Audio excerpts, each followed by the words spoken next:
Me, 27F, with my boyfriend, 50M, of 3 months, his kid warned me about him.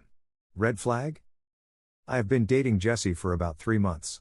It's been a bit of a whirlwind romance. Jessie is the kind of guy I've always wanted, confident and smart, and makes me feel like a princess. The sex is great and I feel like we have a deep connection. Last Friday, Jessie and I went out and ran into his son, Julian, 19, at the bar. Julian shouldn't have been there as he is underage, so I assume he had a fake ID. Jessie was excited to see him, but Julian seemed like he didn't want to see Jessie at all. It was very awkward. Later, while Jessie was talking to someone he knew from work, Julian approached me. He told me, he'll get tired of you. He won't care about you anymore and just see you as something he has to spend money on. Then he'll find something new. He always does. He said he was sorry and then left the bar. I didn't know how to respond, so I talked to Jessie. He told me how his ex-wife and stepdaughters had poisoned Julian against him. I've always known Jessie to be very generous, so I don't believe the money part is true, but I do know that Jessie hardly ever spends time with his son. He says Julian won't answer his calls or texts and avoids him. Jessie also works a significant amount and finds it difficult to balance his time. How do I know if this is a red flag or not? This kid could just have a warped perception of his father. But I can't help but feel badly for Julian. He seemed really sad at the bar. TL, Dr. Boyfriend's kid warned me at the bar. How to respond? Relevant, top comments? Commenter 1, Julian's mother the said ex-wife? It would be pretty messed up to me if a biological child chose his stepmother and stepsisters over his father, and that would be a serious red flag to me. OP replies, she is the mother. His sisters are half-siblings. Commenter 2, I'm always surprised at just how biased this subreddit is against relationships with age gaps. It's not like you're 18 and he's preying on your inexperience. You're a grown woman. There's nothing inherently wrong with the age gap in your relationship. Anyway, never let someone else into your relationship. This kid clearly has an agenda, and he probably doesn't have your best interests at heart. This is supported by the fact that Jessie's excitement to see his son only went one way. There's bitterness there, and it's not coming from Jessie. Keep Julian's words in mind in case you see any other red flags, like how did Jessie's previous relationships go? But don't let those words supersede your gut feeling about the relationship. OP replies, I'm not worried about the age difference. A little surprised by the responses toward it. Them running into each other was weird. Jessie was excited, but he didn't ask why Julian was drinking underage at the bar. It didn't seem to bother him. Julian drove afterwards as well, and he didn't seem drunk, but I was surprised Jessie didn't say anything. He also didn't seem to notice that Julian seemed awkward running into us. Until I mentioned what Julian told me, he didn't seem to have any idea that the encounter was so awkward. I just feel like it could go either way so easily. Julian doesn't seem like a bad kid, but Jessie doesn't seem like a bad guy either. Does it have to be one or the other?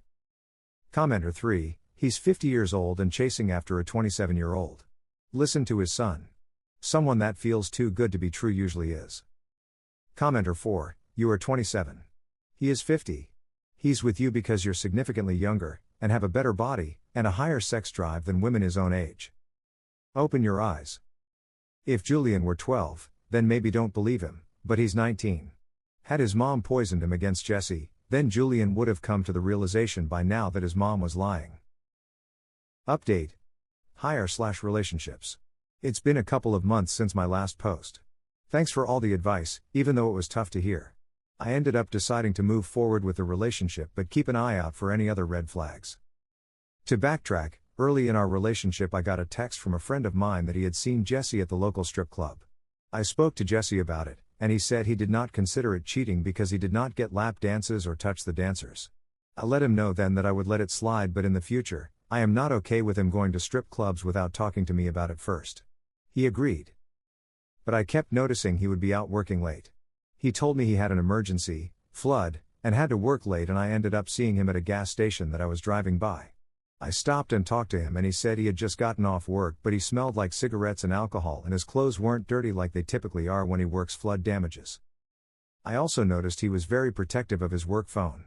He leaves his other cell phone out all the time, but once I asked to use his work phone to look something up and he basically told me no and to go get my phone charging in the other room. It all just built up, so I snooped. I got up in the middle of the night when I was staying at his place and looked through both phones. On his work phone, I found texts to escorts and strippers. On his other cell, I found a ton of texts to his ex-wife who he promised me he didn't talk to anymore unless it was about Julian. Apparently she just started dating again a month ago, and he absolutely shredded her for it. He said some very cruel things, like you must have found a guy who loves fat asses if he'll be seen with you. She never replied, as far as I can tell. Looking at those texts, I knew that any future with Jessie was going to end like this. I also saw that he never messages Julian. What's worse, their text feed is Julian reaching out every couple months and getting ignored. One text from a few months ago was Julian telling him that his band had a gig and asking if he would come. I remember that weekend. Me and Jessie stayed in that night and had a bunch of sex. He never even mentioned his son had a show. I felt sick. I went online and bought 10 copies of his band's EP a few days later. In the end, I decided to just ghost him. He obviously had no respect for our relationship, and I felt I didn't owe him anything. When he was at work, I got all my things out of his apartment and left a note. I just wrote that his family was right about him and to not contact me again. He texted me later that he had an emergency and had to work late. He obviously hadn't seen my note and I just didn't respond. The next day he found the note and started messaging me about it. I decided to take a page from his ex-wife's book and ignore him. As the week moved on and he realized I was serious, the messages started getting hateful, things I don't care to repeat. I blocked his number then. It is disturbing for me to think about what a cruel and vicious person he ended up being. If Julian hadn't talked to me at that bar, how much longer would it have taken me to see this side of him? I also have this weird guilty feeling that I'm a homewrecker, even though Jessie obviously wrecked his home himself. I really thought of me and Jessie as having a potential for a long-term relationship. It hurts to have those hopes crushed. I'm not getting any younger. I got a lot of comments last post about the age gap. I'm not really interested in that. I know several couples with significant age gaps. I'm a grown woman, not a teenager, and I can choose to date someone older. Hopefully it won't be an a-hole next time. TLDR, my ex-boyfriend's son was right about him. I'm feeling lost and second-guessing myself, but at least we aren't together anymore. Edit, thanks for teaching me a lesson. This is a painful time for me. I won't be responding to any more comments or PMs. Thanks. Relevant comments. Commenter 1. Good on you for getting out. Think about dropping a note to Julian so you can thank him for the warning. The kid might feel better for knowing that his warning helped someone for once. Besides, it can be validating, when dealing with an abusive a-hole, to have someone else go, yup, he's a jerk alright and you were right. OP replies, I did consider it, but I felt like I am probably the last person he wants to hear from. Commenter 2, the age difference is big thing. Do you relate to someone who is 23 years older than you? If you intend to be with this person for the foreseeable future, have you considered that in 10 years when you are not even 40 yet, he will be 60? Yes, you are a grown woman, but why so much older? There's a reason people are making comments. But, you are right. It's your life. If you're not interested in advice, don't take it, or ask for it. OP replies, I obviously don't see myself with him in the future because I broke it off with him. I hope you guys like this video. If you did, make sure like, comment, share and subscribe the channel Relationship Drama Stories.